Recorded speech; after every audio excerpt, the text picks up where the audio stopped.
Olá amigos, bem-vindos a mais um vídeo do canal Rituais. Meu nome é Rodrigo Menezes, mestre maçom, filiado ao Grande Oriente do Paraná. Hoje nós temos aqui uma ilustre presença, nosso convidado é o Dr. David Harrison. Ele é um historiador e arqueologista maçônico, ele está situado no Reino Unido, na Inglaterra, em Liverpool. E hoje nós vamos falar aqui um pouquinho sobre o livro que ele está lançando agora no final do ano, que é os Ritos e Rituais Perdidos da Maçonaria. E vamos falar um pouquinho do trabalho dele. Mr. David, welcome to our channel in YouTube. We are here to talk about your work, about your new book. And the first question that I want to ask you is about this new book and what it's about and what you are talking about and what the reader can expect to see and identify in that book for us in Brazil. Mm-hmm. Well, it's called the Lost Rites and Rituals of Freemasonry. It's out with Lewis Masonic. Should be out by the end of this month, October. And it's basically about all those lost rites that emerged in the 18th century, mainly in France and in Germany. It looks at things like Ellis Cohen's, which is one of the rites. It looks at the rite of strict observance, Cagliostro's Egyptian rite, loads of weird and wonderful, obscure Masonic rites that emerged, most of which died off. Memphis Mizraim as well, the rite of Memphis and the rite of Mizraim, which were separate and then came together. So there's loads of strange and wonderful rites. Some that re-emerged as well in the occult revival of the 19th century, and so there's a story there on how they re-emerged and how they changed, what kind of Freemasons were behind them. We look at John Yarker and the occult revival, Arthur Edward Waite, all these magicians that got involved in Freemasonry and absorbed these more magical rites, how they tried to get in contact with the divine. And the book really is two books in one. It's about 60,000 words, over about 50 pictures now, and what happened, I wanted to do a smaller book on these rites and how they affected the occult revival, and then the publisher mentioned, we need something a bit more English in there. So I'd already started a sequel, as it were, sure, in England, set in England, how there were a number of rites in the 18th century in England, like the Baldwin Rite and the Rite of 7 Degrees, and all these other kind of strange craft rituals that were going around in the 18th century before the Union of 1813, and how there was a lot of Christian elements within the rituals, and indeed the evolution of the rituals, and how a lot of them became lost and evolved. So basically it's two books merged into one, 30,000 words each, a part one and part two. And they connect because John Yarker, who we previously mentioned in the occult revival, who was into Memphis Mizraim and all this kind of stuff, he went around searching for different rituals, and he actually put together the Lancashire rituals, which up until recently have just been on a shelf in United Grand Lodge, and not really much on them. So I did a full analysis of them, talked more about John Yarker, and that was the bridge between part one and part two, so yeah, it's a really nice book, probably one of my best books so far to date, even if I do say so myself.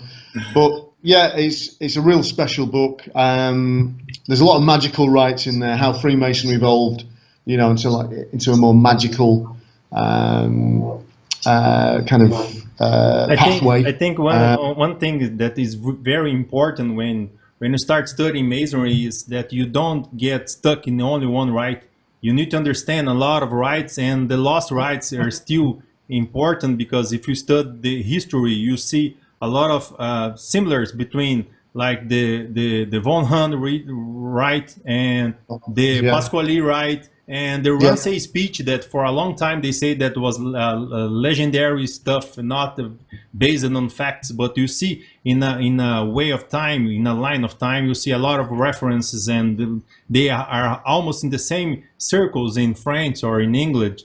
And I think this is important to understand what you're doing now about and how they came in the history. A lot of stuff are not that in the first catechism, like the Masonic disease desiccated from Samuel Pritchard and other the first books in English. But we are now can understand what we are saying, what we are doing based on historical documentations. That's right. Yeah, it's as I mentioned before, the evolution. Yeah, there's a lot of these rites. The rituals were written down. Some have evolved. Others were lost. We know about Cagliastro's Egyptian rite. We know a lot about Melissino's rite. There's a few rites that have just been lost. We've no idea what they were like. We just have hints. But it's all about the way that Freemasons just wanted more. You know, they weren't happy with the 3 degrees, and then of course, you know, we've got the Scottish rite, which I believe is quite popular over in Brazil. Yeah. I look at the early forms of that. You know, the rite of perfection, and it's fascinating the way that evolved. I think at one point, if you look at the Franken manuscript, I mean, there's 25 degrees, and then that kind of evolved into 33. It got taken to America and just expanded and messed about with and evolved again. So that's what Freemasonry is all about. It's about the transformation of it, really. You know, how different generations of Freemasons want different things, and that's still going on today. You know, which is interesting. Yeah, for sure. You know. And as we always say, we are here. This channel represents a group of Masons, and as they always knew that we are going to interview Dr. Harrison, and they gave me some questions that I want to do with you. We already discussed about this, and I think you're prepared. I hope you're prepared to answer. But the first question is about the foundation of the Grand Lodge of London. We have 2 dates that is very discussed about 1770 and 1721, like James Anderson or Prescott. Who do you think is the correct date or the foundation date of the Grand Lodge of London? That is a tricky one. The first is a tricky one. Well, I've just read the paper a few times. Andrew Prescott and Susan Summers. I've worked together on this, and I believe from talking to Susan Summers that their paper is still developing. So I've read the current paper. They are presenting it again, I believe. With some updates, I think, and this is going to be in February at Quater Coronati Lodge. I could be wrong on that. I'm just working from memory. Yeah. But they are presenting it again, and what's happening is that some of the issues, I think, you know, that are more open for argument are going to be tightened up, I believe. But I've just read the paper a few times that Susan Summers sent to me, and I do have a few issues with it. There's one particular point that I can remember. I'm actually doing a blog post at the moment, just concerning this, which might be up next week, depending on time. But they basically put forward that in 1721 there was a big get together, and it's at the back of a minute book, the Lodge of Antiquity, which is one of the 4 lodges that was supposed to have come together in 1717. They basically put down in 1721, you know, big do launch or something, some kind of wording like that. And of course, the key thing that most Masonic historians have known about is that the only first mention of 1717 was in 1738 in the second edition of Anderson's Constitutions. Yeah. Wasn't mentioned in the first one in 1723, and there's no newspaper articles that anyone knows about that may have advertised it or whatever. But remember, Freemasonry was a secret society. It even more secret than it is today. Really, it was only a bit later that things started going in newspapers and that kind of thing. But for me, I still believe in 1717. And one of my issues with the Prescott and Summers paper is that they put forward that there was more or less a conspiracy. We can call it a conspiracy. Between some leading members, i.e. Desaguliers, Jean-Theophilus Desaguliers, James Anderson, Anthony Sayer, George Payne, and maybe a few others, some of the early aristocrats that were members like the Duke of Wharton and Montague, that they basically put it back. They decided to say, oh, let's say we were founded in 1717 rather than 1721, and we'll make up a few grandmasters that can put claims in, for poverty and things like that, which Anthony Sayer did at certain points.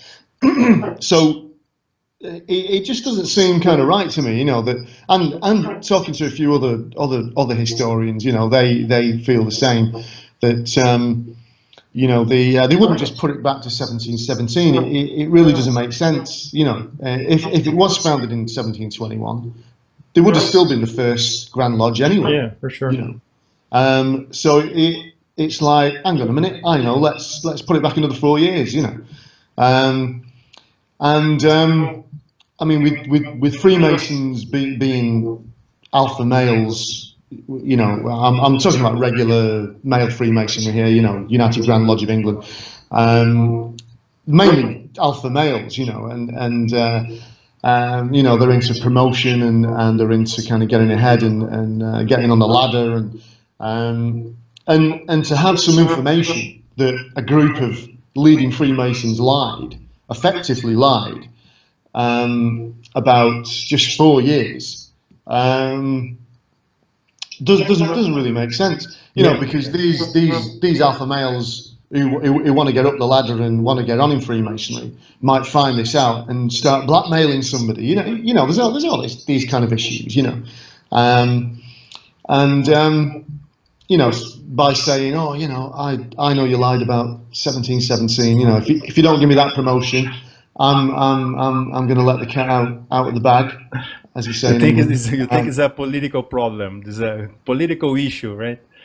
Yeah, and then there's other aspects to it as well. Like Jean-Theophilus Desaguliers was a fantastic genius of a natural philosopher, and I find it hard to believe that he would basically conspire with George Payne, Anthony Sayer, and others to put it back from 1721 to 1717, just for the sake of giving maybe some other people some chance to claim, as grand officers, and because he's got his reputation on the line, and London, at that particular time in the early 18th century was a hotbed of Hanoverians versus Jacobites. There was all kinds of intrigue going on and all kinds of spying and intrigue. And to me, just all of that, just for 4 years, doesn't make much sense, really. But I mean, it's a great paper what Summers and Prescott's done, what they presented, and the time of their presentation of it. Obviously, it's coincided with the tercentenary, and it has kind of made waves, and you know, it's made effects, and they've gone around giving, you know, talks everywhere, and Okay. I heard really, Mr. Davidson, that you are a great musician, that your hobby, I won't and say great, but talk about this early time of the modern Freemasonry. What do you think about the anthem and the music in Masonic sessions? This is something that we already missed, that we don't do anymore. Is a lost symbol, a lost part of Freemasonry. That right now in Brazil, we don't do any of this. We don't have any music, any anthem, just the ambient music and something around here. What do you think about? Do you think this is important? yeah, I think music does go with Freemasonry. I mean, in England we have a lot of organists. There's more often than not a lodge organist. So when you go into a lodge, you know, you've got the atmosphere, some guys playing the organ, and it's great, and people settle in, and then the processional music, you know, when the worshipful master comes in with you know, his officers or wherever, and you know, there's a bit of a processional organ playing going on, and it does kind of make the atmosphere, you know, it adds to the atmosphere. And of course, then when you get the festive board, because in England we have a festive board after the meeting. Some lodges even have it before, you know, but yeah, you know, there's a lot of toasts, and there's still a lot of singing, you know. I mean, here you know, in England it's God Save the Queen, and you know, the national anthem, and we've got to stand up, and you know, the organist hits the keys for that one, and then there's a few other songs, you know, that might get played. If there's an initiation, I think, you know, there's a song called "Worthy Mason He." I don't know if you're familiar with that one.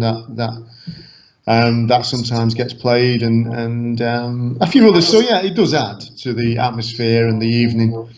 I think in the 18th century, you do see a lot of these prints where, you know, there's one particular one that springs to mind where there's a table lodge and there's some musicians around it, and I know in America at the moment, in the United States of America, that there's the traditional observance lodges that promote a lot of music, you know, within their lodge meetings. So yeah, you know, it's one of the 70 liberal arts that we are not doing the right study, but it is important for the craft, right? Yeah, you know, it just adds to that that atmosphere, I think, you know, and it's nice as well. You know, if you're having a meal, I mean, in England we have a 3-course meal anyway, you know, with the festive board. There's you know, some lodges have candles on the tables and things like that, and you know, yeah, it's just nice. Adds to that atmosphere. Adds to the whole lodge experience, I think, you know, and it's special. You know, it's a special night. Why not make it special? So yeah, definitely. How do you describe the influences, like the Industrial Revolution and some disease that has been spread in all Europe, and that how can this help the craft to be exported from United Kingdom to all Europe and to American and to Brazil, and how this could help the craft, how this helped the craft, like the commercial relationships help the craft to expand all over the world? Yeah. There's been a lot written on this. I mean, I wrote a bit about this in the first book, Genesis of Freemasonry, and especially in my second book, Transformation of Freemasonry, where basically there was trade going on between Liverpool and the colonies in America, in Virginia, you know, with the tobacco trade and with the cotton trade as well. And with ports like Liverpool, Bristol, London even, and Whitehaven, all on the west of England there. There was a lot of lodges that had this interrelationship. So an American ship could come over with American sailors or wherever, and they'd find themselves in a lodge, and there are lodge records where you can see that they have visitors from the United States and Brazil, and I've seen that, and all kinds of places. New Orleans was another one. This was particularly in a lodge in Liverpool called the Merchants Lodge. So that says it all, really. The Merchants Lodge, which is still going in Liverpool. There's a lodge called the Mariners Lodge. I think that's just closed now, actually. That one. But these were 18th century lodges that had long list of membership lists and visitors coming from all different places in the globe. Obviously coming on the ships, coming over, the trade, the slave trade even. I did a chapter in Transformation of Freemasonry about slave trade, how that was interconnected. There was Masons that supported it and Masons that were abolitionists. But the ones that supported it obviously were involved in the shipping, and so there's a connection there with various lodges in the States, the southern states in particular, So it did help, Okay. As we talk about the Freemasonry in America, and it is a question for our group. We have a lot of guys that work with the York Rite in Brazil. And they want to ask me about your vision about the Royal Arch and the General Grant chapter, and about what do you think about the work of Thomas Smith Webb? Thomas Smith Webb, yeah. Well, I'm not an expert on Thomas Smith Webb, really. There's been I have written about him and know a bit about him, really. The ritual work and the monitor. There's quite a few papers on him, actually, mainly from America, the States. Yeah. It's interesting. It's I've mentioned it in my latest book, The Lost Rites, because I've done a chapter there on symbolism, and there was a lot of symbolism that was dropped in England after the Union, such as the beehive. You still find it in the odd little old lodge, in England, but generally as a symbol it was disused. Now, interestingly enough, there's a lodge in Bath that which is in the southwest of England, that has the beehive on one of its old tracing boards, which is pre-Union. And they have a little bit in the ritual about it, which is more or less similar to Webb's description of the beehive. And so there's a debate there. What came first? Was it Webb or was it the ritual there? The lodge in Bath. But yeah, I mean, he's a fascinating character. Fascinating work, that he did at the time. Still well known today, in the United States. Still very revered for his work, his Masonic work. So it's a lot to delve in there historically. There's still room for many more papers there, I think. Okay. We have the time right now. So, Dr. David, you want to do your final thoughts and final message to people in Brazil?